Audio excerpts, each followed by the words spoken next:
There's a well-known rule of thumb when it comes to eating healthy. Don't eat food with ingredients you can't pronounce. However, this is obviously flawed, since this means that people who are exceptionally bad at pronouncing words will starve to death, and people who are exceptionally good at pronouncing words will eat anything, and will probably ingest some kind of poison. So, a much more effective rule of thumb would be to simply research the ingredients and figure out what they'll do to you. In this video, I will discuss the ingredients of 3 common food items. They're all fairly popular US brands, but I'll cover up the logos so I don't have multi-million-dollar companies trying to sue me. Let's start with the cheese crackers. The ingredients of the crackers are enriched flour, which contains wheat flour, niacin, reduced iron, vitamin B1, vitamin B2, and folic acid. Niacin is vitamin B3.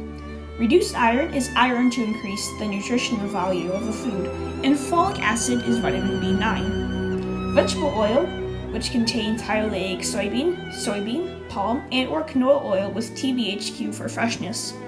High oleic soybean is basically advanced soybean oil.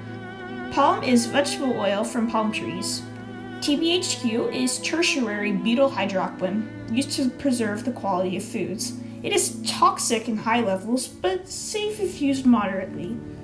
Cheese made from skim milk contains skim milk, whey protein, salt, cheese cultures, enzymes, and a natto extract color.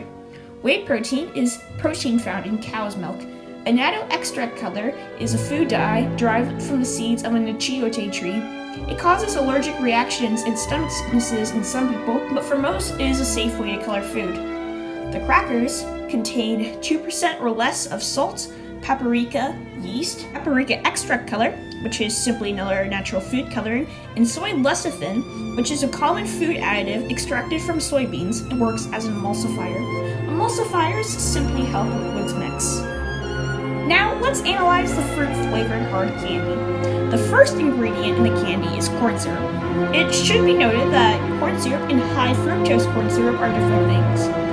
Corn syrup is mostly just glucose.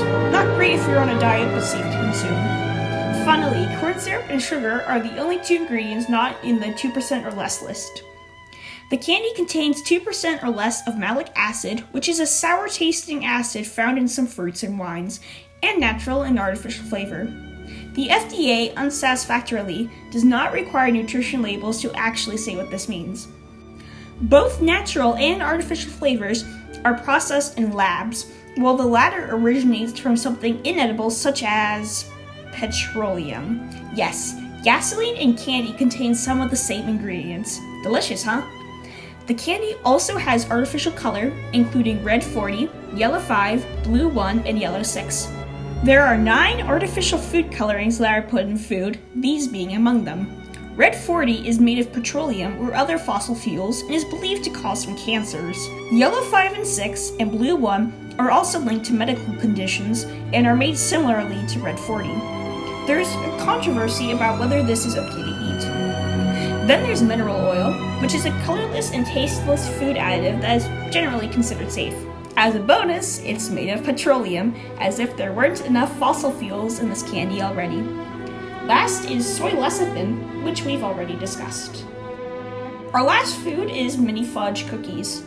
They contain enriched flour, already discussed, sugar, vegetable oil, already discussed, and invert sugar. Invert sugar is basically table sugar, or sucrose, separated into a solution of 2 sugars, glucose and fructose. Experts say it should be regarded as regular sugar and should be consumed in moderation. Then there's cocoa processed with alkali. Processing cocoa with alkali is called the Dutch process. It makes cocoa richer and darker. Next is whey, which is the watery part of milk. The cookies contain 2% or less of leavening, made of baking soda, sodium acid pyrophosphate, which is an FDA-approved leavening agent, and monocalcium phosphate, a product derived from natural minerals which is used to help baked goods rise. Then there is sorbitan tristearate, which is an emulsifier used to stabilize chocolates.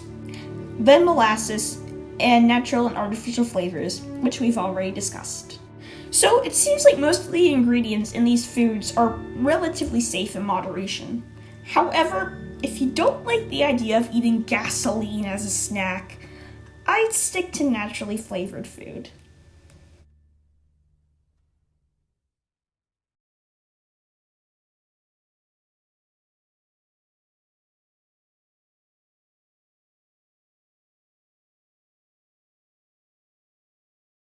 Alkali, alkali,